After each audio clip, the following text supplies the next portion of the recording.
Hey man, welcome back to the SuperDivorce Supercast. Nicholas Villars here, aka SuperDivorce, and today is Supercast number episode 102, or episode number 102. You could say it that way if you want to. I said it both. Take your pick. This is the first recorded Supercast episode since June 8th of 2019. We've had about a 2-year and 8-month break here in betwixt episodes. And it's been even longer than that since we've done a sit-down recorded episode of the Supercast. Because the most recent one that was done back in June of 2019, that was a live episode recorded over on YouTube.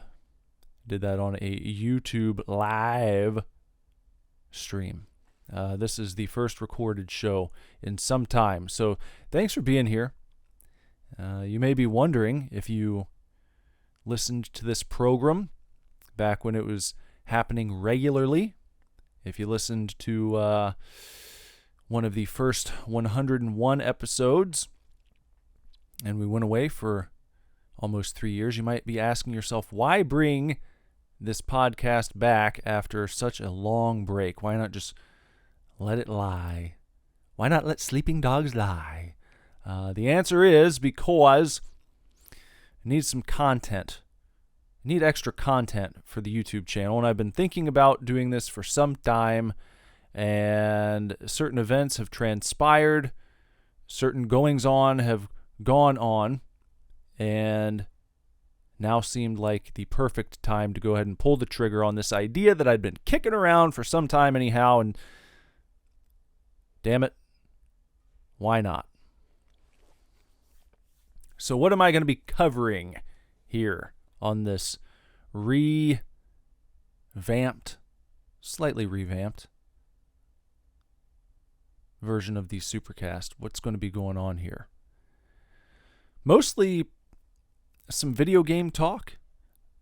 Talking about video games I'm playing, talking about various projects going on in the world of SuperDivorce. Because there's more to SuperDivorce now than just music. We've got YouTube. That's really where the focus has been for some time now. But we're going to be focusing on probably a lot on video games and my thoughts on the games I'm playing. That's really where the focus of the YouTube channel has been. So people coming to this new and fresh will probably be checking it out because they've been watching SuperDivorce gameplay videos on the YouTube channel. So going to be honoring those people by covering what's current.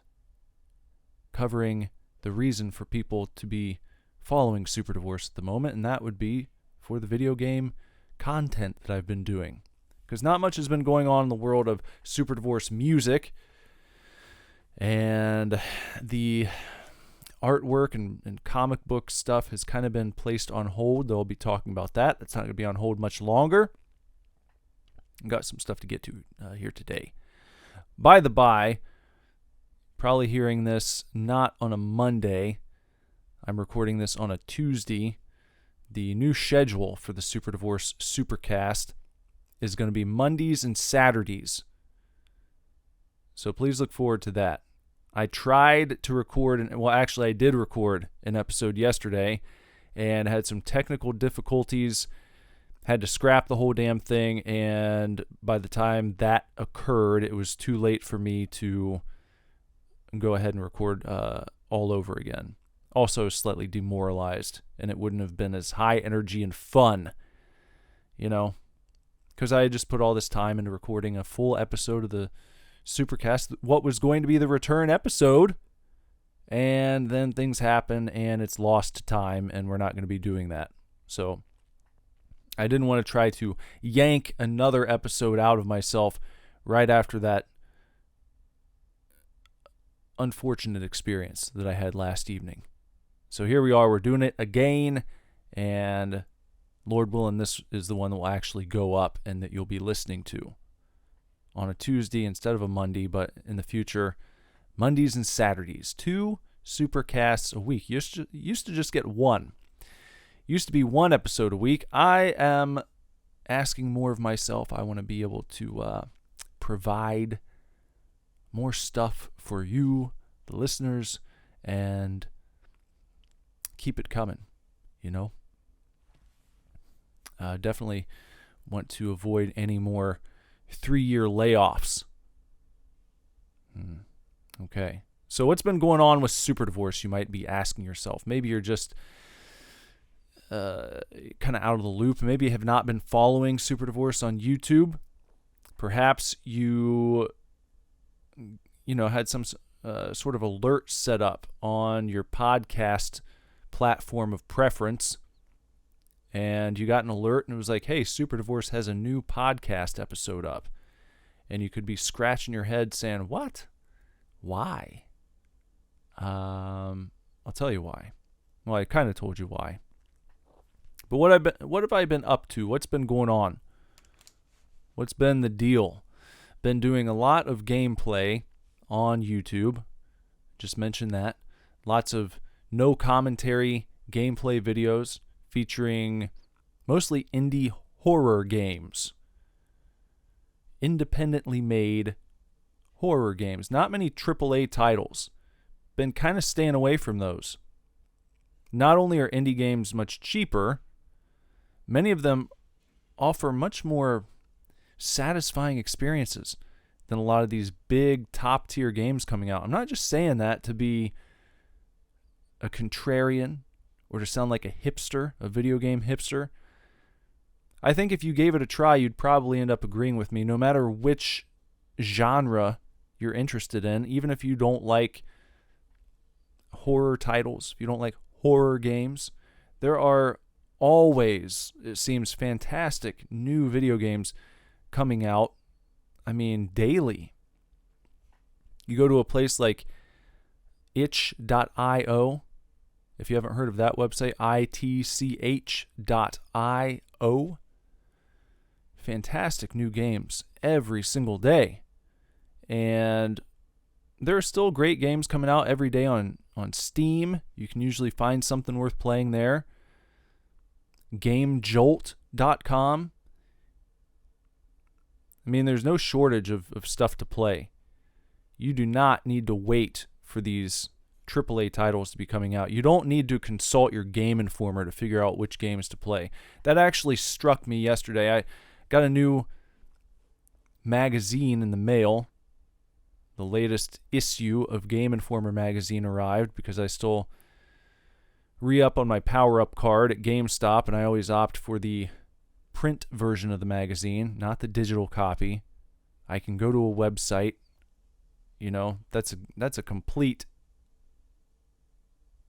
sham mockery, in my opinion. The digital magazine, it's garbage.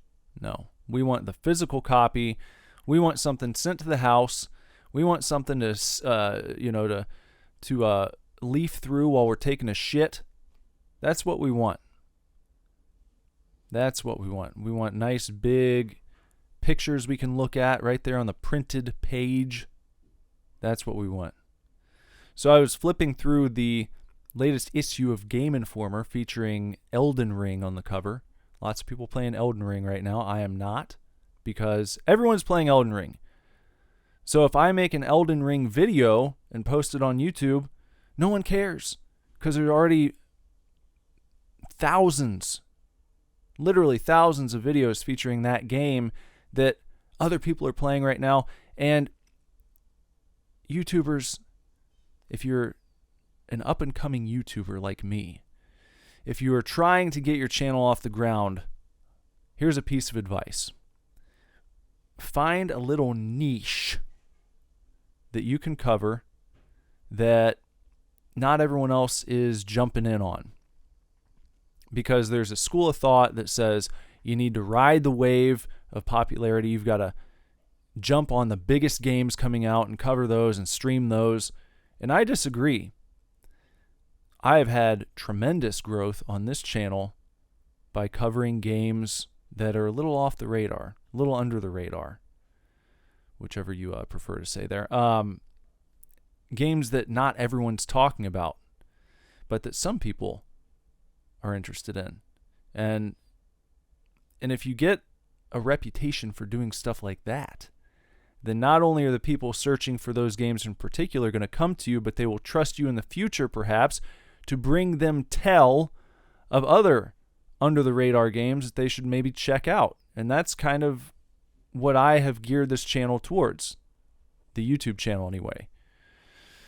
And I think that it's been a fun way to experience some new games, and I think it's been helpful for some people anyway out there. I don't have millions of subs. I'm no PewDiePie. I'm no Markiplier. But I've got a nice little group of subscribers at this point, getting close to 15,000. And I've done that by posting video game music and video game playthroughs of games that not everyone is covering. So just something to gnaw on if you have your own channel and you're trying to grow. Think about that. Try and find something a little bit off the reservation that you are interested in, that you can have fun covering, that not everyone else is, flocking to talk about, but that will have its audience. Think about that.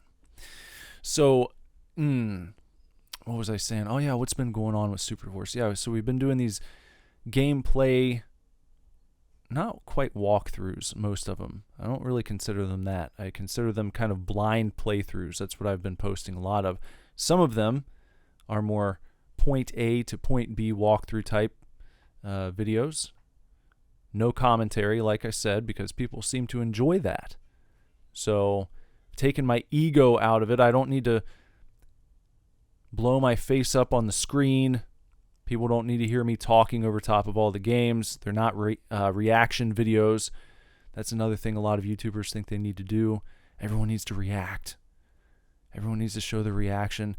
To me, if you're not one of these guys who's already made it in that realm, if you don't have a huge channel and a huge following, and you've not proven yourself as being a worthy entertainer, if you're just some dickhead and you put your face over top of the game and you're screaming over top of it the whole time, and it's really forced, and you're just trying to emulate one of the big guys, it's a turnoff. I don't think people want that for the most part. Unless you have something unique to bring to the table, unless your reactions are somehow different from all the other ones that are already gaining millions and millions of views, why should anyone want to see you react? That's my question.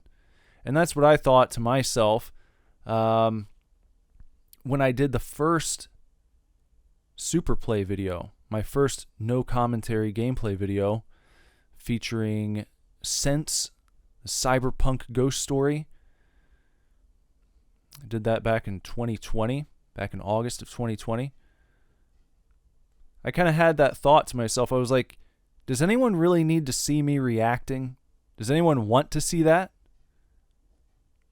I had fun doing the live streams of Shenmue, my Shenmue playthroughs. I was reacting to those. I did those on camera and was providing some commentary, but I had a bit of a connection to those games, and I had some things to say about them because the original Shenmue, one of my favorite games of all time. So I had a little bit invested, and as a longtime fan, I thought, I might have some fun and interesting commentary to provide. Those videos still didn't set the world on fire or anything, but if I went back and watched them, I would say that my reactions and my playthroughs were at the very least genuine. But if I was filming myself, putting myself on camera, and trying to talk over top of all these games that I've been playing, that's where I feel like I would be getting into that faker realm. Because sometimes I'm playing these things and there's like no reaction. And I like being able to sit here and go through the game honestly. If I had to play up for the camera all of my reactions in all these games I play, I feel like it would become nauseating. And I would grow resentful towards the games, and you guys would probably pick up on it. Because I'm just not that type of personality. I typically am not the kind of guy who is laughing uproariously at every single joke moment in a movie or in a TV show. And when I'm playing scary games, I'm not screaming at the top of my lungs. It's not how I react. I might get startled sometimes. You can probably tell on some of the no commentary videos that I've done, and you'll be able to pick up on it. And I do try to convey a little bit of emotion when I'm playing these games without talking, without showing my face. I think that sometimes people do pick up and comment on the emotion that I convey just through the way I'm playing the game, which is always funny. I find that humorous when people leave a comment on a video and they correctly point out how I was feeling at a particular time just because of maybe the way the mouse jittered at a particular moment during a jump scare, or they pick up on frustration because I die several times in a row and then just start running through the game extra sloppy, like I don't give a fuck, because sometimes I don't. So you can still convey some emotion without screaming your lungs out, or without blowing your face up on the screen and trying to make the main attraction yourself. Some people do a good job at that, and they are a worthy main attraction over the game. Sometimes that's the case. In my case, I don't think that would be the proper way to do it. So I will take my time. I'll go through the games. I'll play them honestly. And what I want to kind of use this platform for, at least partially, is to then discuss my playthroughs and to give you my thoughts about the games without having to do it over top of the games themselves. So, if that's something that you've been wondering, I wonder how he feels about this game that he played or that game. Well, as we move forward here with the Supercast, that's what I hope to do, at least in part. Now with this one, we're going to be getting caught up to speed. I'm not going to go through every single game that I've played for the past 2 years. We would be here in a 25-part series, each episode lasting about 5 hours. So we're not going to do that, but I'm going to try to hit some of the games that have really stuck with me, some of the games I've really enjoyed since I started doing the Super Play videos and since I started taking the YouTube channel in that direction. So I will share my thoughts on some of those items. We'll get around to that in just a bit here. I also wanted to say that when it comes to Super Divorce projects, things you can please look forward to,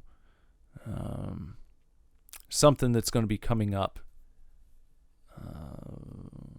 I don't know exactly how I'm going to release this yet, but there will be new music and there will be accompanying artwork in the form of a miniature comic book. I'm going to do a mini comic, very mini. When I say mini, I mean super mini. Not like typical ash can size. Smaller than that. We're talking about the size of a comic book that you would imagine being packaged with, if you've seen the new He-Man Origins line, those action figures, they all come with a comic book. That's kind of the size we're going for. Listen, you hear that? That should give you some idea. That was me flapping around a mini comic that I'm basing the size of my books on. And what is it going to be? Maybe 6 to 8 pages, something like that. and I'll be releasing a mini comic with probably a 2-song single, CD and cassette tape. Those will be the options. 2 songs, one for each side when it comes to the cassette. And the 2 songs will kind of be a bit of a soundtrack to the comic book that you'll get. And then at the end of the year, after 12 months, after 12 releases, I will be bundling all those tracks together into a full-length album, and then also doing a full-size comic book collecting the individual mini comics that we've done over the course of the past year. That's my plan. Okay? And that will be a proudly Comicsgate production. Let me say that and be very clear. That'll be a proudly Comicsgate production. So if that bothers you, then I'm sorry. No, I'm not sorry. I'm sorry that you're bothered by it. I'm not sorry that I'm a part of Comicsgate or that I've been influenced or inspired by Comicsgate, but I'm sorry that you would feel like you cannot support the project just because I'm saying it's a Comicsgate project itself. Because here's why. I would not be here doing YouTube if it weren't for Comicsgate. Ethan Van Sciver in particular. And the reason why, this goes back to what have you been up to, Super Divorce? Goes back to when Ethan Van Sciver began streaming on YouTube. I knew him from his work at DC Comics. I was a fan of his stuff with Jeff Johns that he did, all the artwork on Flash Rebirth and Green Lantern Rebirth. So I knew about him from those books and from his art. I don't remember how I stumbled upon his YouTube channel, but I did right when he began talking about the upcoming Star Wars film Solo, or as he called it, Soilo. And he was doing these hilarious streams and videos just roasting Star Wars and built up quite an audience. And he wasn't really talking about his artwork. That really kind of came after months of him covering Star Wars and the sorry state that it was in and the direction it was headed.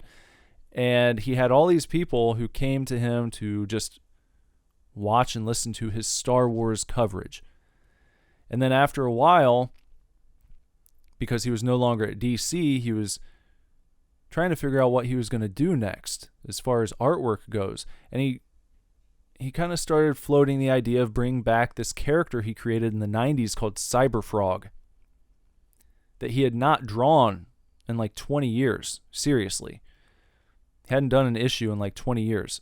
Let it sit there because he was working in mainstream comics the whole time. So there was really no time or reason for him to work on his indie 90s character Cyberfrog.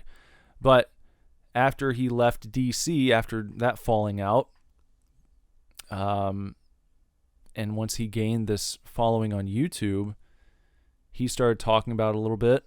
And a lot of people who followed him just for his Star Wars coverage were really pushing him to try it. You know, why not bring back your character? Why not do another Cyberfrog book and crowdfund it? And a bunch of these people, like I said, were just there for Star Wars. But they got on board with the idea of supporting him in his effort to bring back this character he created almost 20 years prior. And they were really enthusiastic about supporting not just the comic book, but supporting him because he had been bringing them so much great, entertaining shit over the span of those months that he, was talking about Star Wars like every day. And the people appreciated that. And they're like, well, since you've been doing this for us, we want to support you and we want to help you get this book out. And so long story short, he launched it on Indiegogo. The damn thing made over $1 million. I think broke all the records at that point for crowdfunded comic books. And just totally floored Ethan with the amount of money that it brought in, the amount of support that people threw behind it for this character that had just been sitting on the shelf, like I said, for 2 decades.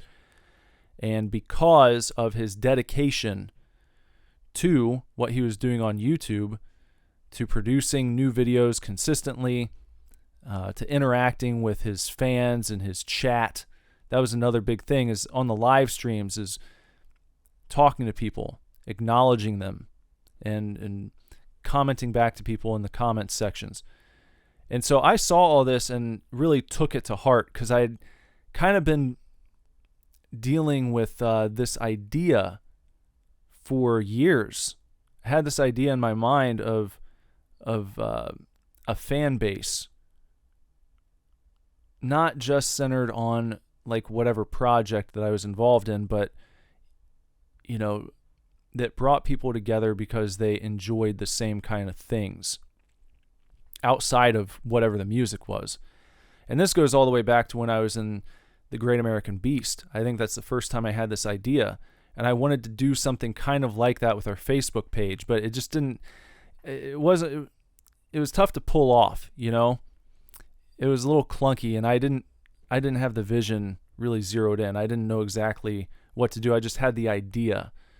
It's like, what if we, what if we got people to come to this page and not just talk about us, but to talk about what they're interested in and what things they're enjoying outside of the Great American Beast music. Because I think that gets kind of old. It gets stale really quickly if an artist only focuses on themselves. And if the only time you ever hear from an artist is when they have something new to sell you, I mean, people, I guess, have been okay with it historically, but that doesn't mean it's the best way to do things. I think people got used to that with major label artists in particular. We're talking about music here, but you would get used to that. Your favorite band or your favorite musician releases an album, and there's like the promotional push for it. They may do some interviews, and then they go on tour, and then they go away for who the hell knows how long, and they're just gone. You look at their Twitter or their official website, and the news is like the announcement of the tour from several years ago. They haven't posted anything new. They haven't given any updates. And then, of course, you hear from them again several years down the line when there's a new album. And that just seemed like kind of a lame way to go about things, especially when we have the technology and the means to stay in touch with people who are supporting us nonstop. And that's what I wanted to do. And I finally saw a way to do that successfully in a way that looked like fun through YouTube in particular.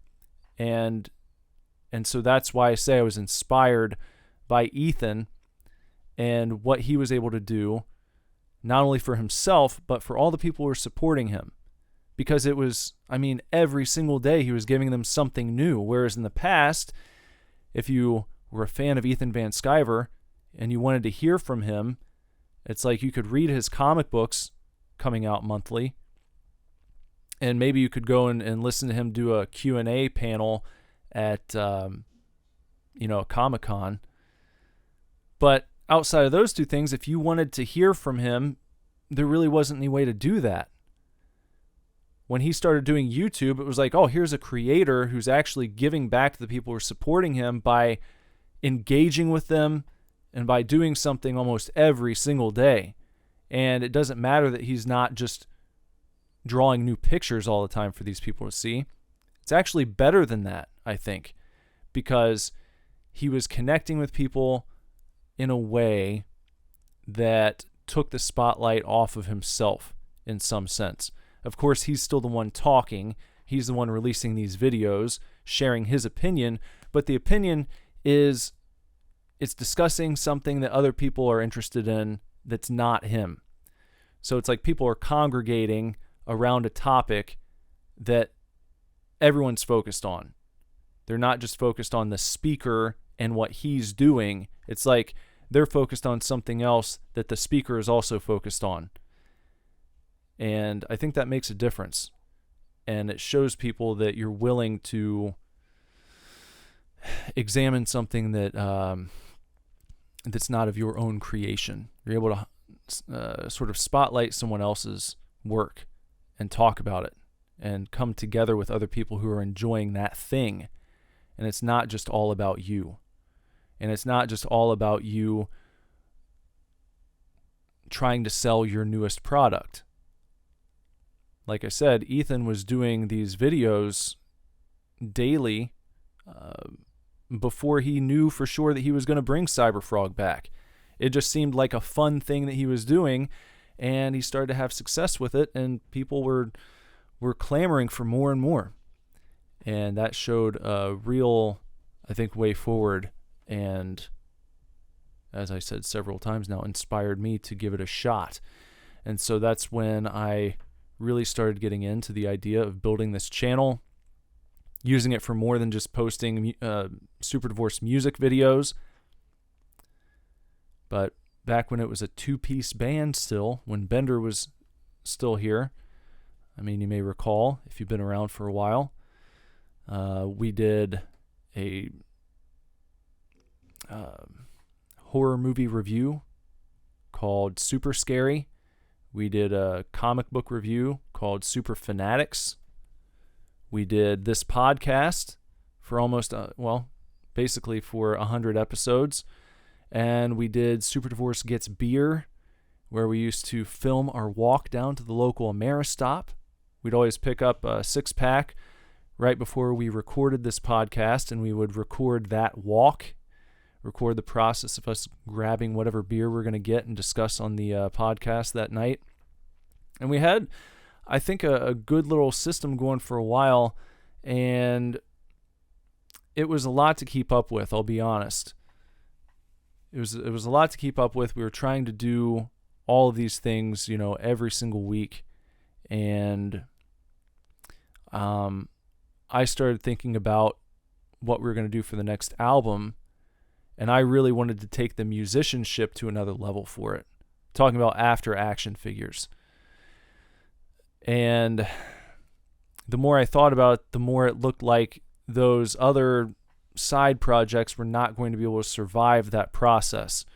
So we kind of put those things on hold, and I wanted to really zero in on guitar, on keyboard, on production. I wanted to be able to go into the final phase of recording basically with the album really fleshed out, unlike what we did for action figures, where we went in with basically 9 songs that were kind of demoed, but there was a lot of writing that took place in the studio for action figures, and a lot of figuring things out, a lot of trial and error and things of that nature. I wanted it to be much more solidified going into the recording of the next album, which of course has still not happened yet for various reasons. But anyway, all of those shows got put on hold, and then there was this long period where I was trying to practice all this music stuff on my own. Didn't really have much for Bender to do in that regard. And that's kind of how things became a one-man show. It's not like Bender did anything wrong, if you're ever wondering what happened to Bender. It's not like he did anything wrong. It's not like we had a falling out or anything like that. There's no like bad blood about it. I mean, it just naturally kind of came to this place where I felt like it had become a one-man show, and I was asking a lot of myself, and I guess I didn't know if it would be fair to ask him to put in the same amount of work that I was doing. And then because of that, it felt like it had become, like I said, it felt like it had become a one-man project. And perhaps things could have been worked out differently. That's the way it went, and we are where we are now. And yeah. So I tried some different things over the years as far as bringing regular content back to the channel, because it hit me at some point, I shouldn't let this YouTube thing go completely. It's like, yeah, if I need to focus on the music, that's great, but also I'm kind of squandering this opportunity and this thing that I believed in at one point very strongly. Felt like I was wasting that. Felt like I'd kind of abandoned that avenue, and that didn't strike me as very smart. So tried coming back, doing some comic book reviews, doing some video game streaming here and there, did some pop culture stuff. But that was one of those things where I didn't want to do pop culture stories all the time. That is not my bread and butter, I guess. Maybe if I had someone else to talk to, someone else to bounce ideas off of, to have interesting discussions. But I'm not really... could I rant about things? Yeah, I guess I could. But I didn't want to do that every single day. I didn't want to look for things to rant about. So I like talking about new collectibles that were coming out and new items I'd picked up, new comics. I did an unboxing show called What Could It Be Now? I did 100 episodes of that. I mean, most of them got between 5 and 10 views, so that's why I pulled the plug on it eventually. I think I knew I was going to end it once I got to around like episode 60-something, just because it didn't seem like anyone was watching them. That's not a boo-hoo or anything. I was just like, okay, this is not setting the world on fire, so I'm just kind of doing it. But I was so close. I was already past, it was well past 50 episodes, and I was like, these things don't take too long to put together, so, you know, I'll go to 100 and then I'll pull the plug on it, and that's what happened. But if you're interested in checking those out, you can still find them on the channel. They're still there. Just like the old episodes of Super Scary. If you're feeling nostalgic, if you want to watch me and Bender together, Super Scary, Super Fanatics, those are still on here. You can go back and listen to the old podcast episodes. Even some of the really early podcast episodes are fun to listen to. I was laughing my ass off recently listening to one, what was it? I don't remember which episode number it is. It's the title of the episode is Spaghetti Fuckboy versus F Chef. Go and check that one out. It's pretty hilarious. We had a good time making those back when it was still a 4-piece band, a 4-piece post-hardcore rock and roll outfit with myself, Bender, Bob, and Dale. Those were good times too. But all that stuff is still there. I haven't removed it or anything, so you can check it all out. But yeah, just that's the process. Trying a little bit of this, trying a little bit of that. And over time, somehow got to the point where I seemed to have, I don't want to say struck gold, but just listening to feedback, looking at views, looking at what was working, the gameplay stuff seemed to be the best bet. And because I wasn't really concerned with how the channel grew, I just wanted to do something that was fun, that wasn't going to get boring, that wasn't going to become drudgery. So I stayed away from certain types of content, I think. Didn't want to become like a gossip channel, really. Video games seem pretty neutral, something that people like to watch, something that people have fun with, something I have fun with. People were responding to the no commentary gameplay videos, and so that's what I started doing. And that's how we got to where we are now. And the first big super play that I did was for Sense, a cyberpunk ghost story, back in August of 2020. Just tried that out. Let me play this game. I'll record it, put it up, no commentary, see what happens. Did really well. All right, why don't I do that a little bit more? That was my thinking. And I kind of did a handful of games like that over the course of the next year, but nothing seem to reach that level of success. So I was still tinkering with other video types. I did some He-Man episode reviews / overviews, I guess. Just trying to break down a full episode of He-Man in 1 minute. And that was fun to do. I like doing those videos, but again, no one was watching them. So I had to continue trying other things and went back to the gameplay videos. Really came back, I think, strong with the Super Plays in August of 2021. And I played a game called Sentinel Girls Marfuchsia, and I think that one got like 300 and something views. And that was enough for me. I was like, okay, that's pretty good. That's better than 5 to 10. So let me see if I can find another game that it looks like at least that many people are going to be interested in. And did about 20 gameplay videos over the course of the next month after that. And then when I did Actraiser Renaissance late in September of 2021, that one really blew up. That one had, I think like over 5,000 views pretty quickly.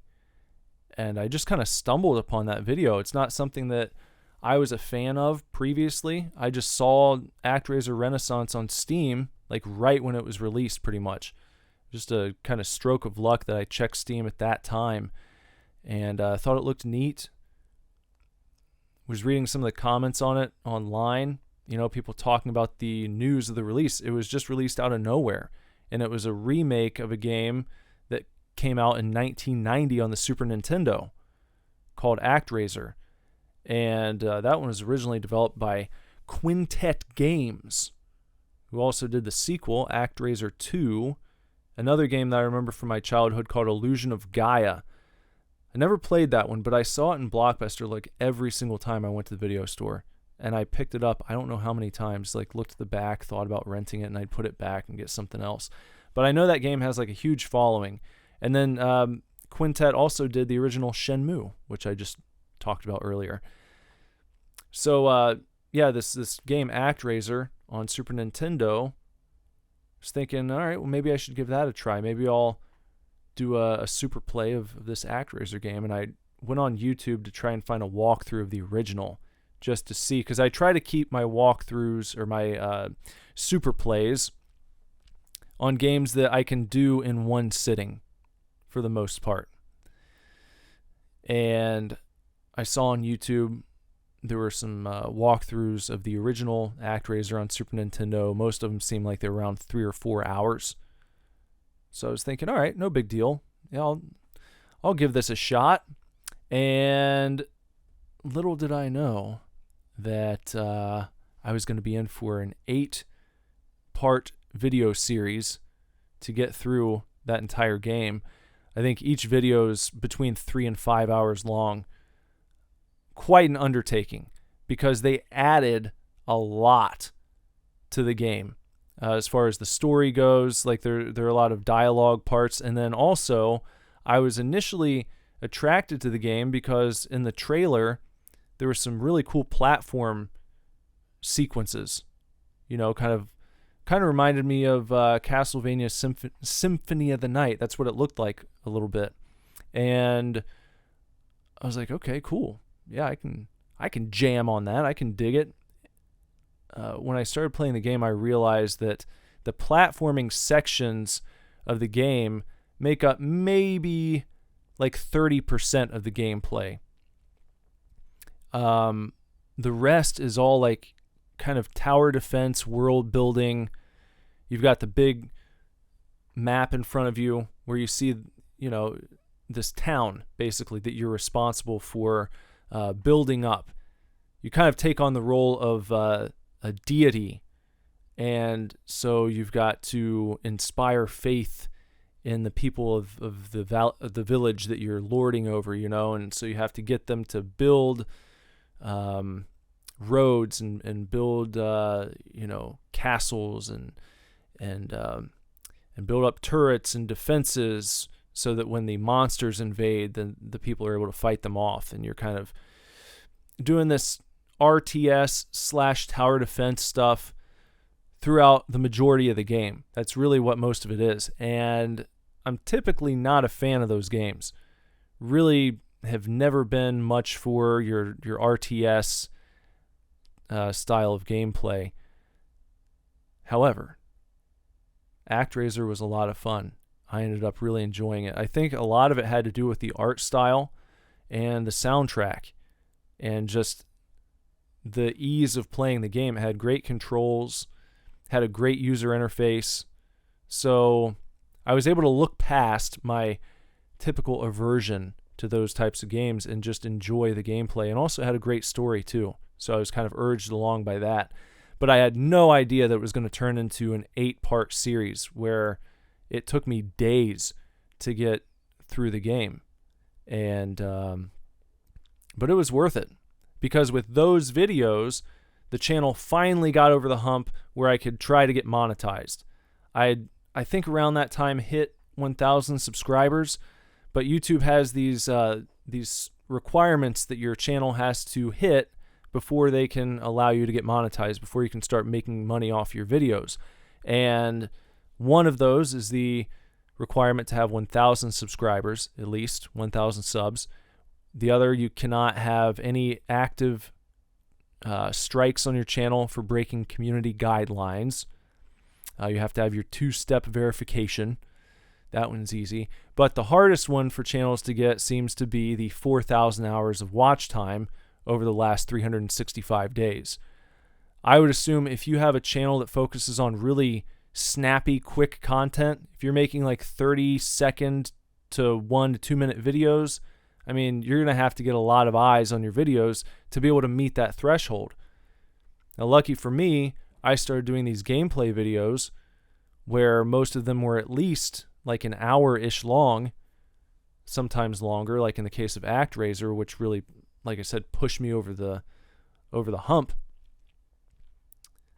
I was able to get past that 4,000 hours of watch time no problem with the success that the Actraiser videos had. So that was a stroke of luck. I don't necessarily look for games that are that long. In fact, I'll try to avoid them for the most part. But in that particular case, I'd already pulled the trigger. I bought the game. I started playing it. And I think once I hit about 4 hours, I looked around at the map and realized I had all these other sections to do. And it was like, oh my God, I'm nowhere close to being done with this. So I knew it was going to have to be chunked up into multiple parts, and I kind of just did one region of the game per video.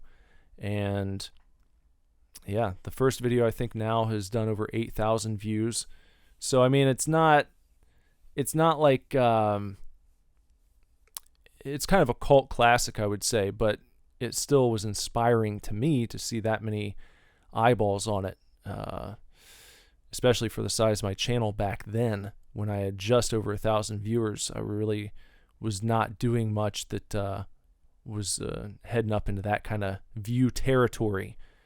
So again, these sort of checkpoints I would hit spurred me on. It was like, okay, well, if I can get another one kind of like that fairly soon, we're going to get more growth and just kind of, yeah, not every video is going to be a hit, but some of them will be if I just keep doing it and I'm consistent. And if people can count on consistent content when they come here, then maybe they're not going to like every game I play. Maybe they're not going to watch every game, but they'll at least stop by the channel to see what I'm putting up today. And that was when I kind of went all in on it and started shooting for one video every day. And from there, it was like most videos started doing between 100 to 1,000 views. Again, we're not talking about T-series numbers here, but a vast improvement. A vast improvement. And that should be, I think, inspiring if you have a channel or if you have something that you're trying to do online, trying to build a following. It's like consistent effort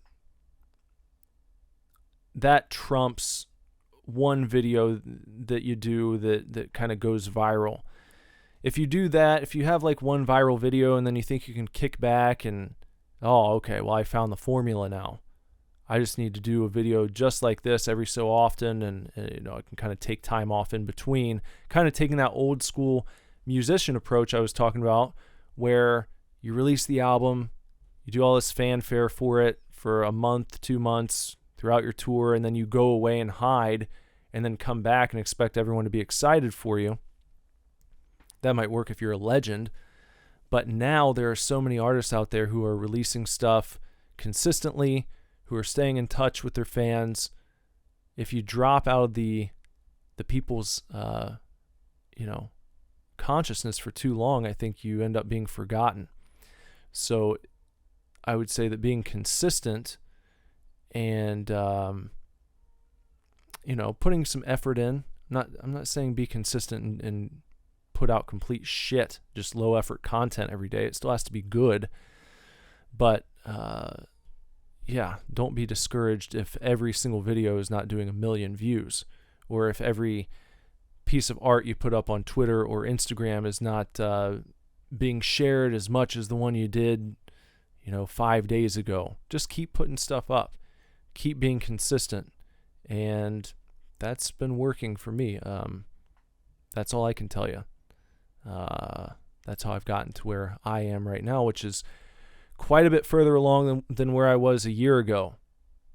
So I think that I've had a little bit of success. I can tell you at least how to inch forward consistently. Very important. So going back to the games here, the next big game that I did after Actraiser, I would say, was Poppy Playtime. That video went from 0 to 100,000 views like in no time, in early October. And that was another one where I was just browsing through Steam, figuring out what I was going to play one day, and I saw this game pop up, just the thumbnail. It looked creepy, looked fun. The big blue sort of Muppet-looking guy. That's Huggy Wuggy from Poppy Playtime.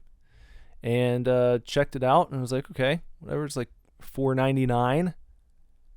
They hadn't, no reviews on it yet. I think I stumbled upon that pretty much right when it went on sale. But there wasn't a bunch of fanfare for it initially. It wasn't this hyped up game that millions of people were looking forward to. I just thought it looked like fun, and I played that and put the gameplay up on the YouTube channel, and 0 to 100,000 just in the blink of an eye, it seemed like. And it wasn't even a particularly good walkthrough. It was better than the first one I recorded. The first attempt that I made at that game, I just basically walked around the lobby area for an hour, just looking in every corner, looking under every piece of furniture, behind every piece of furniture, because there was this keypad by a door that you had to open, and it didn't have numbers on the keypad. They were color coded. Every key was a different color, and you had to hit them in a particular order to open up this door. So I was looking for tiles on the floor that might have been colored in a certain pattern. I was looking for pieces of paper that might have the sequence written down on it. I was looking in the gift shop that you could get into for a computer you could turn on that would give you some hint or something. There was just nothing. And I was just walking around the same area for an hour, and I was recording it, and I was thinking to myself, no one's going to want to watch this. This is complete horse shit. There are those times in games where you get stuck like that, but it's usually when you're hours into it, and there's a really tough puzzle that they're going to throw at you and see if they can just stop you dead in your tracks. But this was the beginning of the game, and I finally figured out that there was this little choo-choo train hanging from, there was a track hanging from the ceiling in the gift shop, just a circular track and a choo-choo train going around it. And 4 train cars, all of them, each one a different color. And I saw that finally, because I had just been walking past it who knows how many times when I was searching this entire area for some sort of clue. I finally looked up and saw, oh my God, there you go. There are 4 train cars. There are 4, it's a sequence of 4 colors that you have to enter into this keypad. There you go. There it is. So I did that sequence that matched the train cars and got into this room, and I was like, I have to start this over again now. And I think it was the first time I had done that. All my other ones had pretty much just been, I'll hit record, I'll play the game, and I upload it. But I wasn't going to leave in an hour of me wandering around aimlessly as soon as the game started. That is complete horse shit. No one wants to see that. Delete. Started over, did it again, uploaded that one. My computer was about to die. It's a very ugly playthrough if you watch it, but it's got like almost 400,000 views now. I got a new computer shortly after that and went back and did another playthrough that was a really good run. I don't think I died at all. Really still showed off the building and all the posters and tried to get everyone a good look at all the stuff as I was going through. But it did not get nearly as many views because the timing was not right. That first video went up like almost immediately after the game went out, and that's what everyone started watching. So it has all these views, all these comments on it, and the one on my brand new computer with my RTX 3080 and my 32 gigs of RAM, it's been watched, I don't know, 1,000 times or something. I'm like, man, I wish I could go in and replace the upload. Too bad YouTube doesn't give you the ability to do that, to where you could update a video. Can't do that though. So that is what that is. But that leads to something else here. Something else interesting that happened in the world of Super Divorce as a result of Poppy Playtime. So I finished that game up, and I just after the credits, kind of let it go back to the main menu screen. And it's this view, it's like a parking lot view of the factory that you're in when you play the game. That's what the menu screen is. And it's animated, has kind of a yellow sky with clouds moving across it very dreamily. It's a very surreal looking scene. And it's this abandoned factory that you're staring at from the parking lot. It's peaceful, but like I said, it's surreal and slightly unsettling, but also soothing at the same time. And it's got this very elegant, mellow music playing in the background. And I was letting this just play in the background in my office as I was kind of doing some things, and I thought, hey, that's kind of a neat little screensaver type deal that I've got going on here. It's like a musical screensaver that's just the main menu of this game I just played. If I'm enjoying this, maybe some other people would like it. So I captured an hour of it, and I was going to upload it until I realized that the music only repeated for maybe 20 minutes and then stopped. So I had to open it and Premiere, and I looped the music, and I looped the animated screen in the background, and just did an hour and rendered that out, uploaded it, and that video absolutely blew up like nothing I'd ever posted before. And it seemed like that one was like over 500,000 views very quickly. Did even better than the gameplay video. And that had another light bulb moment for me where I was like, okay, well, why don't I just do this for every game I play? So I'll play the game, I'll put the super play, no commentary, video game play video up. I'll do that. And then when I finish the game, I'll just capture an hour of the main menu music, and I'll throw that up too. I started doing that, and these main menu videos were doing even better oftentimes than the actual gameplay videos were. And, my channel was monetized. I was able to hit all those required thresholds, and so started making some money finally on YouTube after like 5 years of trying this and that, different approaches.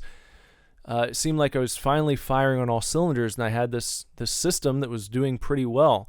And because the main menu music was captured like from the game itself, any of the games that had the music cleared and like not dinging your channel for copyright violations or something, it was like these were videos that I was capturing. Oftentimes I was editing, because in many cases the main menu would work similar to the way that the Poppy Playtime one did, where you only get a loop so many times and then the music just cuts off. And I wanted these things to be of nice quality. So when they were animated backgrounds, I was going into Premiere and trying to find a nice place to loop it so everything looked seamless, and so the music would loop seamlessly. And yeah, I was putting a little bit of effort into that, making a custom thumbnail for each one. So it seemed like a good deal. And then randomly, a couple weeks ago, YouTube sent me an email and it said, hey, your channel's demonetized. You're not going to make money on your videos anymore. And the reason they gave me was that I was posting too much reused content. Even though all the gameplay videos that I post up are completely original, my playthroughs, you can fact check that. You could run those videos through the entire internet and you would find they are originals. I'm not taking anyone else's content. The problem seemed to be, in my mind, it must have been with the music videos I was doing. Even though, like I said, nothing I was posting had any copyright violations. I was not getting any channel strikes. I never got a warning. No one ever said you can't do this. It was just one day, boom, your channel's demonetized, too much reused content. And they allowed me to appeal it, which I did. And I even sent them a video. I screen captured a video of me going through and showing what the process was when I, say, created one of these main menu music videos, where I was just grabbing 5 minutes of the main menu and then going in and then finding the spot where a good loop would be and copy and pasting that and then rendering the thing and then, doing the thumbnail for it and all this stuff, and just tried to show them that it was a little bit more than me, say, grabbing the track from the official website or the official YouTube channel of the game developer and looping it. It was nothing like that. It was me opening the game that I purchased, capturing that screen, going in, editing it myself, rendering it myself, and then uploading it. And to me, that was a transformative act. It was not as simple as taking someone else's video and just looping it. It was something I was making. They did not agree with that, however, and told me that I could try to get remonetized in 30 days if I removed the offending content from my channel. So I decided to create a second YouTube channel called Punished Super Divorce, because I was being slapped on the wrist, and I'm a Metal Gear fan. So if you look up Punished Super Divorce on YouTube, you can find my second channel, which I started, that I will never be trying to monetize, but where I could move all of those music videos over to and keep them up, because a lot of people had really enjoyed them. I had a lot of comments, a lot of likes, a lot of people who were commenting on various videos that I had posted saying, oh man, this is so awesome. I listen to this every day when I'm studying, or I listen to this every day when I'm going to sleep. Some of these videos, I had 2 videos. The Poppy Playtime menu was one, and then another one of DJ Music Man from Five Nights at Freddy's Security Breach. Both of those went over 1 million views. My first 2 million+ view videos on the channel. and had, like I said, countless comments and discussions that had taken place on them. So I felt really bad that those had to come down. And all the other ones that didn't even necessarily get to that degree of viewership, but still, you see a video with 5,000, 10,000 views and all these comments that people had gotten used to coming back and watching. It's a bummer to have to pull those down, and I didn't want to just leave them down. So I created the second channel, and I uploaded everything over there. That was a process that took me several days to do, just basically sun up to sundown. I was doing nothing but downloading the video from my channel, uploading the video to the new channel, getting all the information from my channel now, putting it on the new one, re-uploading all the thumbnails, all this stuff. It was quite a process, but I got it done. So if you're listening now and you maybe missed the update that I did on the Super Divorce community page on YouTube, if you're wondering what happened to all the music videos, that's where they are. You can find all of them over at the Punished Super Divorce channel. And it's kind of funny to see these videos, especially like the Poppy Playtime one or the DJ Music Man or some of the other security breach videos that did really well, especially nearing 1 million views, back down to like 20, 30. But, take it in stride, and at least I get to try again in a month. And we know this moving forward. I would have appreciated a tap on the shoulder of some sort. I would have appreciated a warning, like, hey, we reviewed your channel and found out that you're posting this particular type of content that we cannot allow you to monetize, so you're going to have to do something with it. I don't know why that couldn't have. I don't know why that couldn't have happened. Why they couldn't have done that. Why it had to be this like go sit in the corner type of punishment when, again, no strikes on the channel, nothing even coming up under the copyright issue,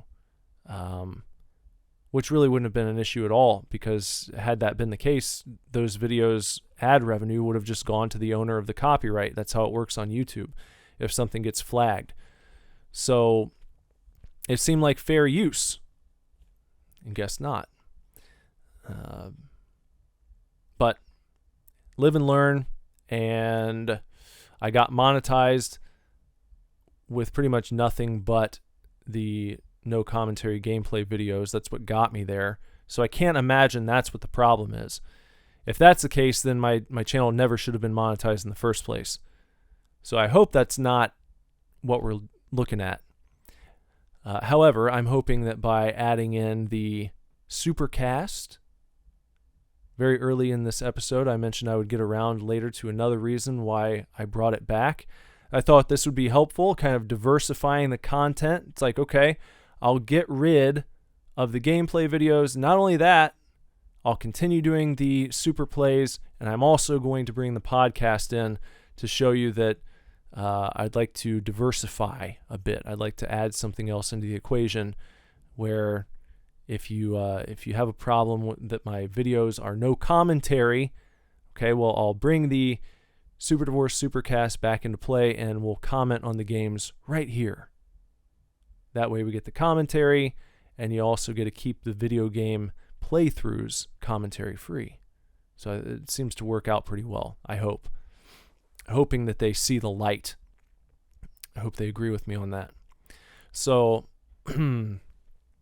yeah. Looking at where we go from there. If I can backpedal just a minute, I'll talk about some of the other stuff that I've played that I think is worth mentioning. Poppy Playtime, of course, was a lot of fun. I think that's why the game did so well. Really fun game. You should check it out. There's actually a sequel coming out that they have just announced. Chapter 2, Fly in a Web. No release date on that has been given yet, but you can follow the developer Mob Games on Twitter at Mob Games Studios. Follow them on Twitter for updates. They're really good about updating when people need to know, when they have new things to talk about. Played a great game last year in late 2021 called Elisa.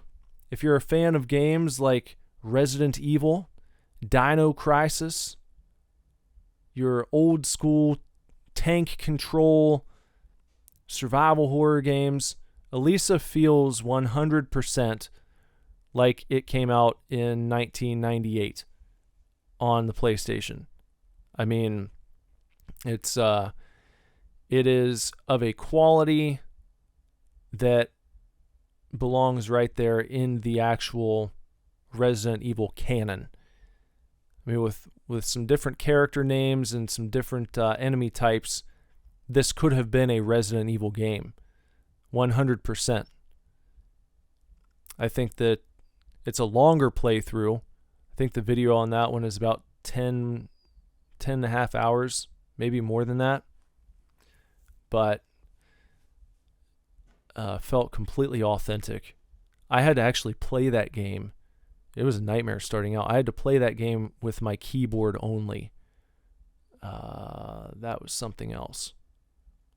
That was something. I didn't know how I was going to do it when I started. It would not pick up my controller. I don't know if they've fixed that since then, but when I started off, I didn't know if I was going to be able to make it through just because of how clunky it felt. Using tank controls in a old school survival horror game, a very unforgiving survival horror game, tank controls with a keyboard. That was pretty tough. But I got through it. By the end of it, I was kind of rocking and rolling. I really got used to it. So if you have to play it using a keyboard, don't fret. It's still worth going through. It's worth that initial discomfort. So I would give it a try. Well worth it. Well worth it if you're into those types of games. What else? Played a game that was tied for my 2021 Game of the Year, Happy's Humble Burger Farm. Got that one back on December 5th. That's done very well as far as views go. 70,000 views on that playthrough. I believe I might have had the first no commentary playthrough up on YouTube of Happy's Humble Burger Farm. I haven't got the developers of the game. They left me a very nice comment. They said epic playthrough. I think it was something like that. They said it was epic. Epic run, I think might have been what they said. But they commented the Scythe Dev Team. Basically a 3-man development team. Blake Ribel is the guy who does the design and level design modeling. Caleb Alfada, you might know him as KFDDA. He's also an electronic artist and lead programmer. And then John Riley, a.k.a. John of the Shred, who founded Scythe Saga Records in 2013, one of the other big developers there in the Scythe Dev Team, creators of Happy's Humble Burger Farm. And what's cool about this Scythe Dev Team is that all of the games that they create take place in this Scythe Saga universe, created by John of the Shred for his musical projects way back in 2013. And all of his albums take place in this universe, and he got together with Caleb, and they decided to sort of expand that Scythe Saga universe into the realm of video games. And the first video game that they created together was called Northbury Grove. They ended up making 4 Northbury Grove video games that I actually just recently played through. And I compiled all those playthroughs into one video. You can check that out on the Super Divorce YouTube channel. Very 80s slasher type of vibe in those games. The Northbury Grove Massacre arc is what those 4 games comprise. And then after the Northbury Grove games came out, they made Happy's Humble Burger Barn, which was like kind of a sign of things to come concerning Happy's Humble Burger Farm. Got to get these names right. Happy's Humble Burger Farm tied for Game of the Year of 2021 with Five Nights at Freddy's Security Breach. In my opinion, those are my 2 games of the year for 2021, and you should definitely check out both of them. But I'm speaking now mostly about Happy's Humble Burger Farm. You have a job working at Happy's. You got to go there. You got to walk to your job every day. You got to make some burgers, take the orders, whip up all the orders. You got to do it in a timely fashion. You can't hand people the wrong things. You can't make the orders incorrectly, or else you get penalized. You have 3 strikes when you're working throughout your work shift. If you mess up 3 times, then Happy herself, Happy the heifer, comes out like an evil version and starts chasing you down and will kill you if you do not appease Happy. And you have to do that by grabbing an evil burger patty, cooking it up for her, and then you have to throw it at her, get her to eat it. And then she'll go away, and you go back to your work day.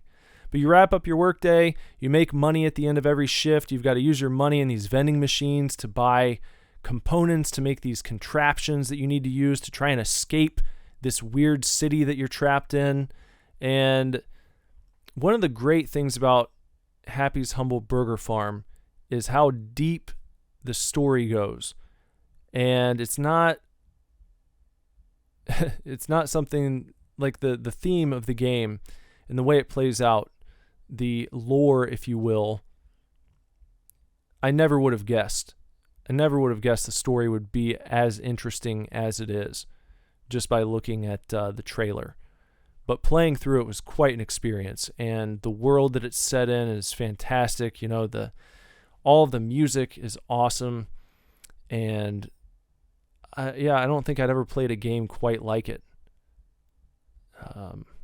I really hope that they continue that series, because it was just, it definitely left me wanting more. And I played through it twice now. Actually, 3 times. The first time, my first run of Happy's Humble Burger Farm took me about 10.5 hours to get through it in one sitting. Sat down, played through it, and then at the end realized that my recording had been corrupted. I don't remember exactly what happened to cause that, but the video file could not be used. And I about shit myself, because it was such an awesome game, and the playthrough was so much fun, and I was so excited to get it uploaded and share it, and then the file wouldn't work. So I, frantically started searching the internet for various ways to repair a corrupted file, and there were several different programs that you can download to try to make that happen, that will try to repair a corrupted file for you. Gave it a shot. I had one that actually spit out a file that I could open up, and I was sitting there like moment of truth waiting. I was like, oh my God, okay, maybe it's fixed. Maybe this will work. Open it up, and it's like it plays for a couple seconds and then just stops. And then you get just a frozen frame for 10 seconds, and then another couple seconds, then it stops. And it was just like that. And it was just like, ugh. Oh. Just the damn thing was unusable. It was not, it would have been completely unacceptable to upload. So I had to delete it, and I sat there head in hands for a moment and realized there was only one thing to do, and that was to start the game over again and do another playthrough. And I pretty much did it immediately. However, because of that, my second run, the one that's uploaded, was just under 4 hours. So I shaved 6.5 hours or something off of my playthrough, because there was no confusion. I didn't have any moments of getting stuck. I kind of knew just where to go and when to go there and what I needed for this and what I needed for that. So there was like no backtracking, no wasted breath. And I think it actually worked out really well, because not only was it a cool game to watch, I also, in this instance, was able to upload more of a traditional walkthrough that could be consulted and wouldn't have sort of the bumbling around that a lot of my videos have, where it's just me doing a blind playthrough, which I try to be upfront about. As I said earlier, I don't call my videos walkthroughs, I call them super plays. And I often in the comments section will tell people, look, this is not point A to point B. You're going to see deaths, you're going to see confusion, you're going to see horse shit. And I've been upfront about that. But in this particular case, it was more of a traditional walkthrough. And yeah, so I'm happy with that and how it turned out. And I look forward to playing more from the Scythe Dev Team in the future. If you'd like to follow Scythe Dev Team on Twitter, if you're interested in hearing about what they have going on, if you'd like to stay up to date with their news and such, you can follow them at dev, DEV _scythe, SCYTHE, at dev _scythe on Twitter. So check them boys out, and check the games out too. Sir, top-notch stuff. Now, let me discuss my other game of the year from 2021. Five Nights at Freddy's Security Breach. Five Nights at Freddy's, a series that I had heard about for many years, seen the toys in Walmart and GameStop, was familiar with the games, but I'd never played any of them. And I saw the trailer for Security Breach and was just like, man, that looks really cool. Saw the Pizzaplex where the game takes place. It was just eye-catching and drew me in, and I was like, I have got to play that on this channel when it comes out. And I also knew the series being very popular, it could be a good thing for the channel. I was like, if I can get a gameplay video up of that pretty early, then perhaps that'll make some people happy too. So I downloaded it immediately when it came out. Unfortunately, the launch was a little rocky on the PC. I was having some issues with it. It was not running very smoothly, and I actually was so unhappy with how it was running. I grabbed my PS4, I brought that into my office, I finagled everything around, I got it set up so that my computer could capture my PS4 gameplay. I bought it, downloaded it for the PS4, and it ran even worse on the console. So, went back, played it on PC anyway. It seemed to smooth out a little bit over time. I turned the settings down a little bit. That helped somewhat, not a whole lot. Couldn't even turn ray tracing on, or else it would just like completely glitch out, not move at all, which should not be happening on my computer. I should be able to put some damn ray tracing on. Couldn't use it, so I played it the way that I could, and still one of the most beautiful games I've ever played. The setting in that game, second to none. The Pizzaplex setting in Five Nights at Freddy's Security Breach is probably the coolest setting in a video game that I have ever played in my life. I just want to walk around in there, and I saw a lot of people who have said the same thing. A lot of people want a mode in that game, like you're locked in. This Pizzaplex is what it's called. Imagine, if you're not familiar with this, if you haven't seen any trailers, if you don't know what it is, imagine a Chuck E. Cheese the size of the Mall of America. That's kind of what the Pizzaplex is. It's like a Chuck E. Cheese, Dave & Buster's, the size of the biggest mall you've ever seen in your life, with an indoor racetrack, like an indoor go-kart track, indoor mini golf, a bowling alley, a food court, several gift shops, a huge dining room with a stage, like a huge, what would you say, like a huge daycare center that's like a full-size play place. If you ever went to Discovery Zone back in the day, it's like a Discovery Zone in one area. And a movie theater. What else do they have? They've got laser tag. I mean, just so much to see, so much to explore. But you also have to evade these evil animatronics that are walking around trying to devour you. You play as this little boy named Gregory, and you're trying to evade these monsters and survive until 6 a.m. And you've got the help of Glam Rock Freddy, who's you can imagine him almost like a mech. You jump inside of him, and you can use him to run around. When you're inside Freddy, none of the other animatronics will see you, and so you can walk right past them freely. But Freddy has a limited amount of battery power, so you can only use him for so long, and then you have to get to a recharging station. And there are certain areas of the game where you can't take Freddy with you, where it gets super difficult.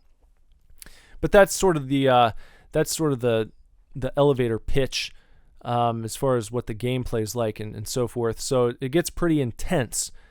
What I was going to say is a lot of people are wanting a daytime option where instead of being stuck in the Pizzaplex at night, you're walking around during the day, like when there are customers there and kids having birthday parties. And I thought it'd be neat to take a little bit out of the book of Scythe Dev Team from Happy's Humble Burger Farm and do a mode where you're actually playing as an employee at the Pizzaplex.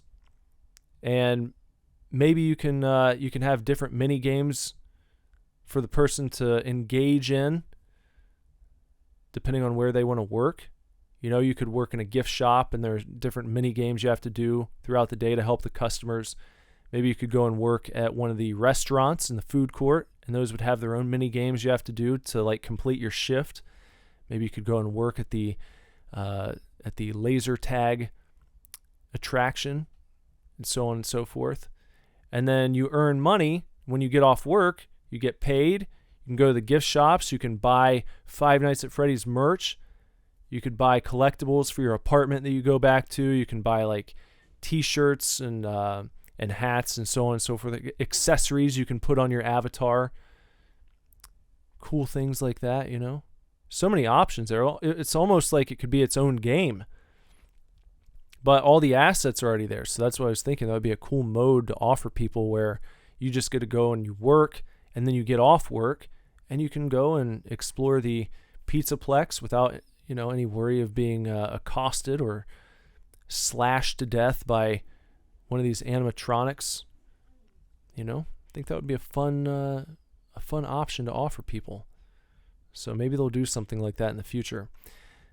In any event, Five Nights at Freddy's Security Breach, well worth playing, and it got me roped into the world of Five Nights at Freddy's. And after I played that one, I decided to go back and play all of the other ones. Like before Security Breach came out, I had only played the first Five Nights at Freddy's game, and I'd only played that like a week before Security Breach was released, just to be somewhat familiar with the background of the series. I mean, you find out very quickly if you dive into that series that you play the first one, you still don't know shit about it, because there's so much lore. Everyone loves that word. So much lore to explore in the Five Nights at Freddy's universe. There are books, there are graphic novels, there are all the games. There's a lot to it, and a lot of theorizing amongst YouTubers and fans about certain aspects of certain characters' histories, and what this and that game meant, and what this and that game meant.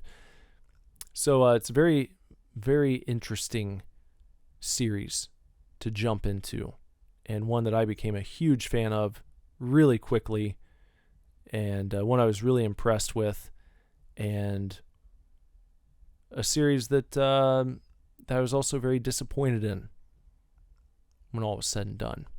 because of what happened with the creator of Five Nights at Freddy's, Scott Cawthon. I heard about his cancellation when it was going down last year.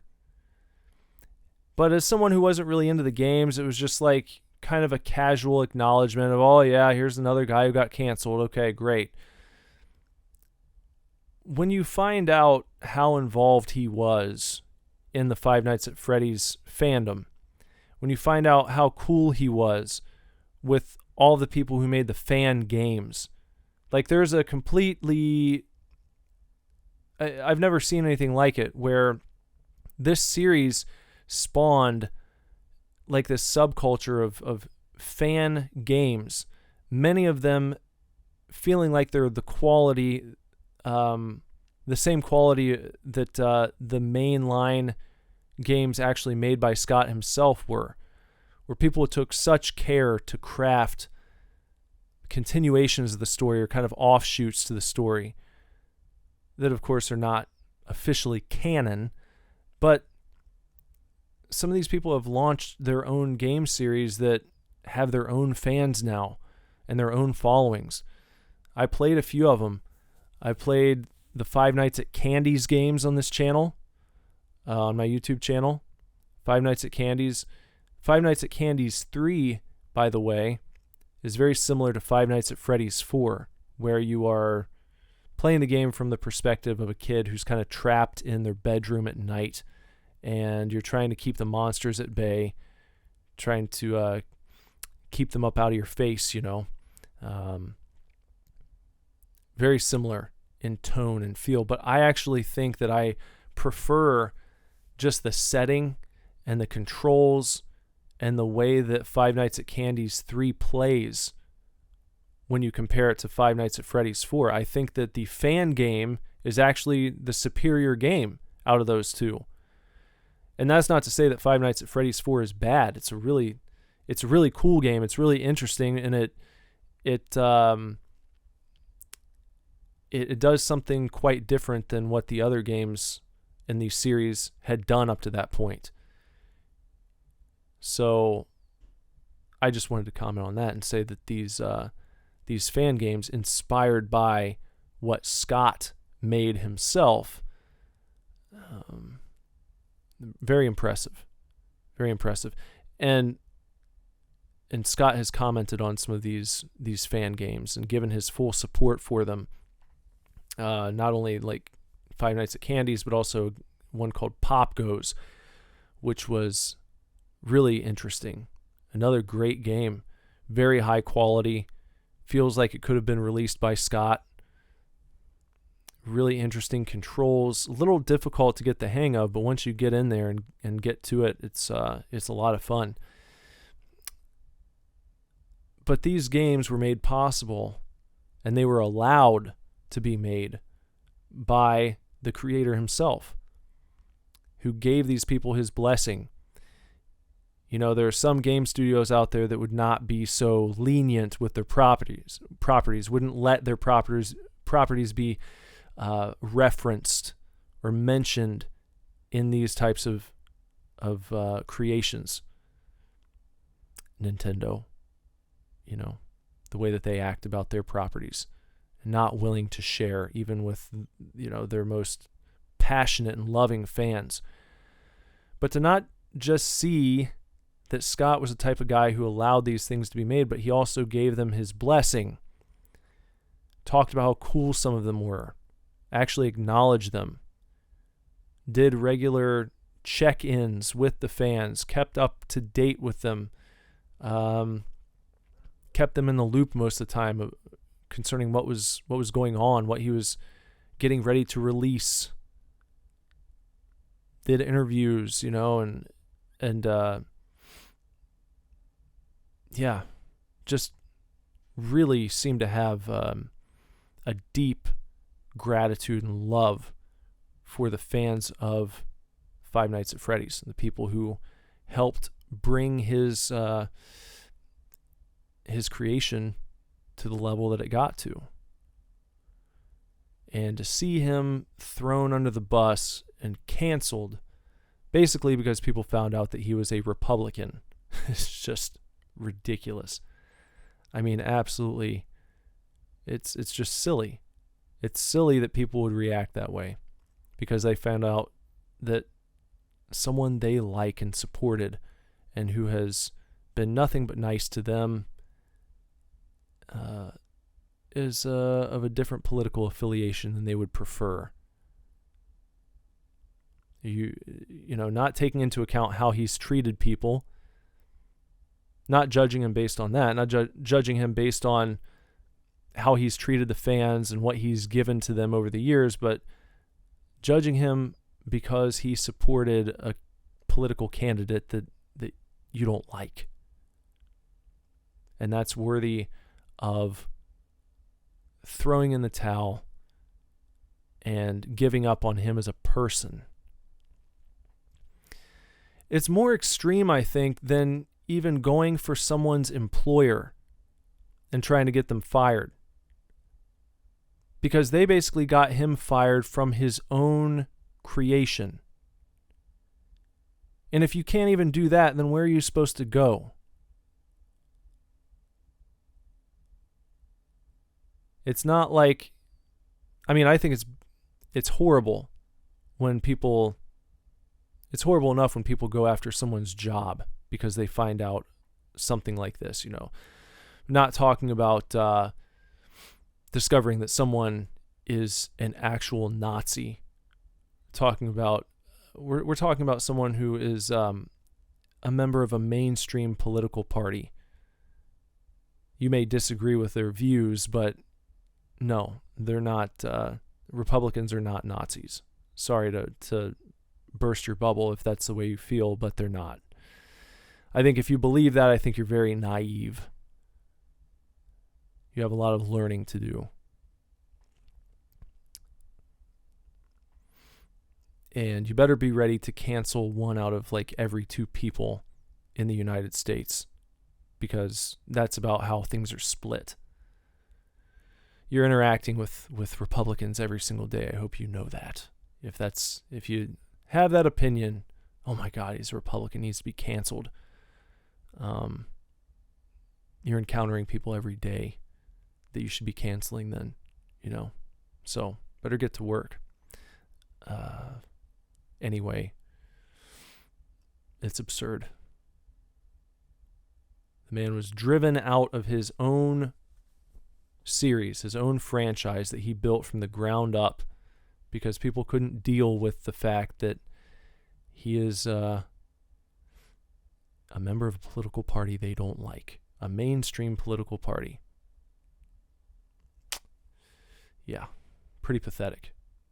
Pretty pathetic. And then to see the series going on without him is just kind of a bummer, because he should have been right there in the mix when Security Breach was released. He should have been out there interacting with people and doing all the interviews and he should have been involved in the process of people enjoying this game and talking about it and playing it and sort of stepping into a new era of Five Nights at Freddy's, because I feel like it's probably going to change moving forward. And he said he's going to leave it in the hands of someone he trusts, which is nice that the series is going to be able to continue, but also it's been his and he's guided it so much, and it's tough not to worry that it'll become something completely different. Not in a good way either. It'll be something that gets hijacked by the people who drove him out, almost out of spite. Because if they were able to do that, if they're able to drive the creator himself out of his creation, why would they stop there? Why would they be content with that? Why wouldn't they now try to make it into yet another franchise that gets ruined because it's no longer about fun, it's no longer about entertainment, it becomes another platform for people to try to invade and to use for their own ends. Use as a bullhorn that they can shout their political opinions through, which Scott never did, which is, again, another thing that makes it so tragic. If you would have not gone digging, it's not like you play these games and there's right-wing propaganda in them. They're just games. They were scary stories. And they were fun for everyone. Everyone could enjoy these up to a certain point until they found out, oh, that guy, fuck Scott Cawthon. Even though he's been completely pleasant and a complete delight to have around. Fuck him. He doesn't deserve to eat. Yeah. I can't get on board with you if that's the way you feel.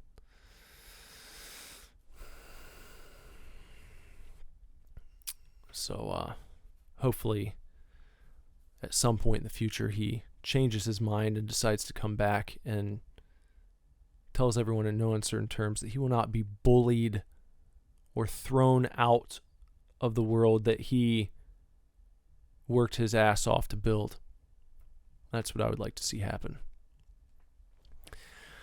All right, moving on from that. A few more games that I can mention here.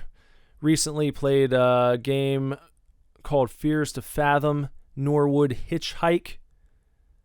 And then I also played the precursor to that one, Fears to Fathom, Home Alone. These are two games created by a developer named Ray LL. You can find Ray on Twitter at the Ray LL. RAY. And this is seems to be a one-person job. Ray had just posted on Twitter that they have moved out of their parents' home and will just be starting episode 3.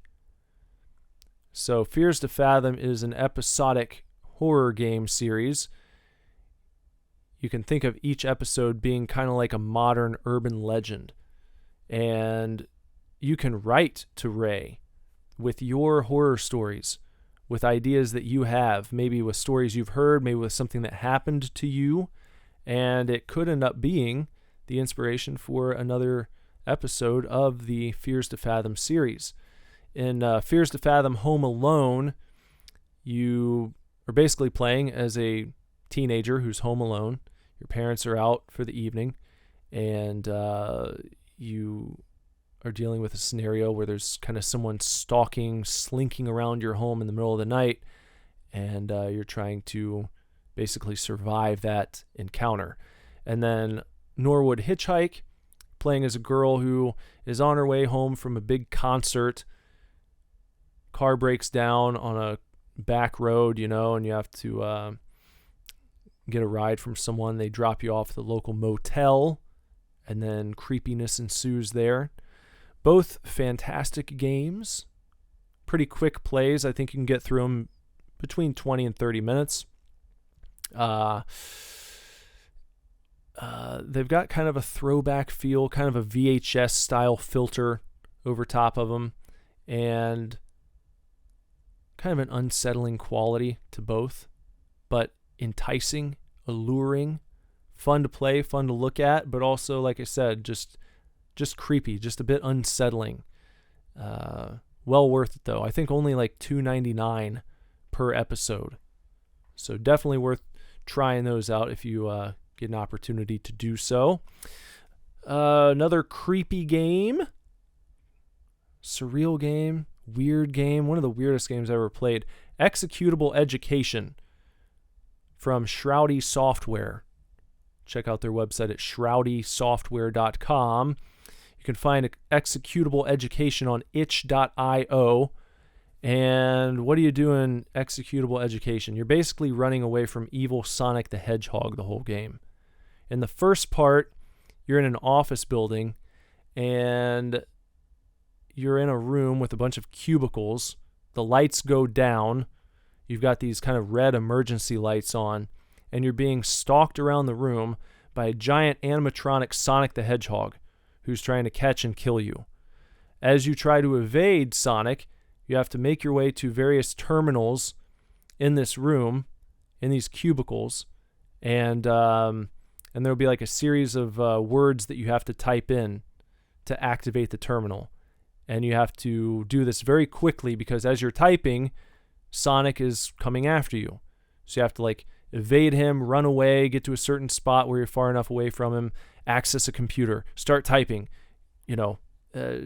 finish up with that one, get off of it really quick and move to the next one.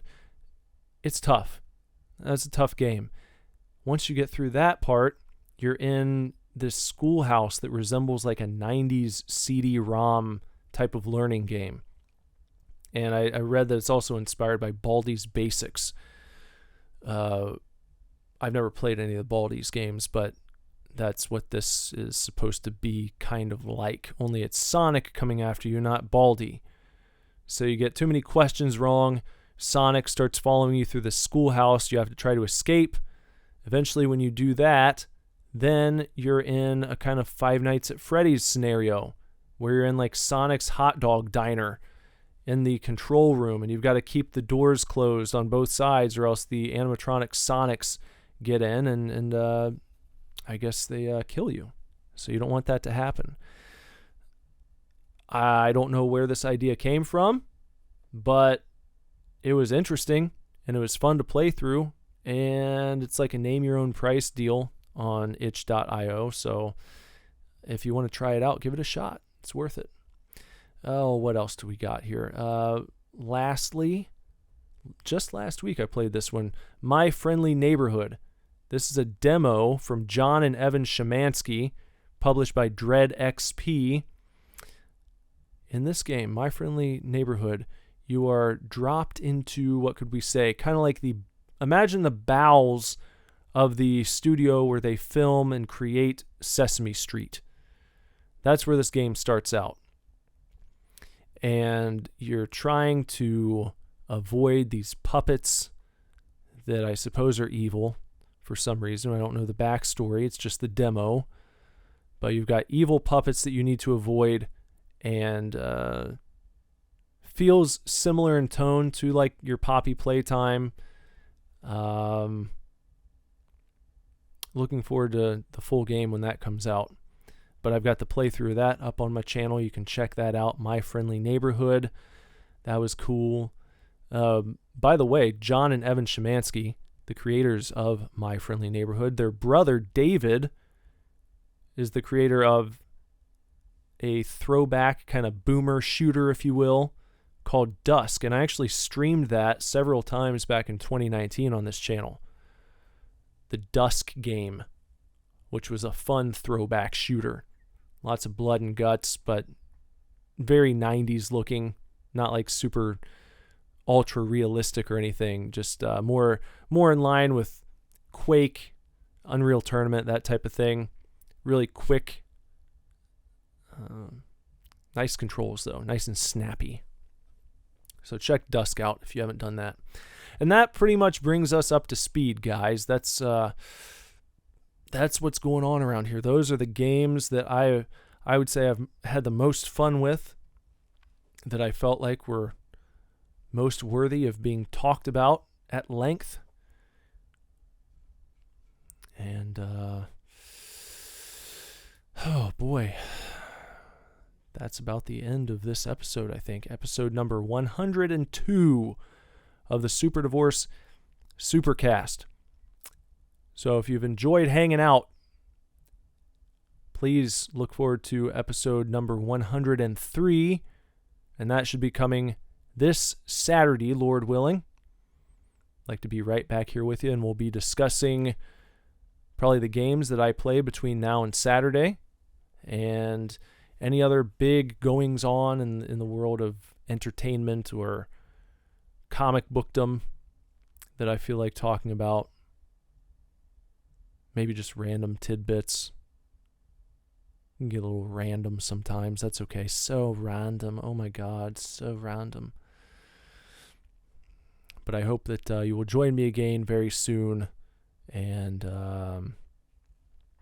hopefully we don't have a 3-year break in between this in the next episode. That would be a good thing. All right. So everyone, take real good care. Keep kicking ass. Love you lots.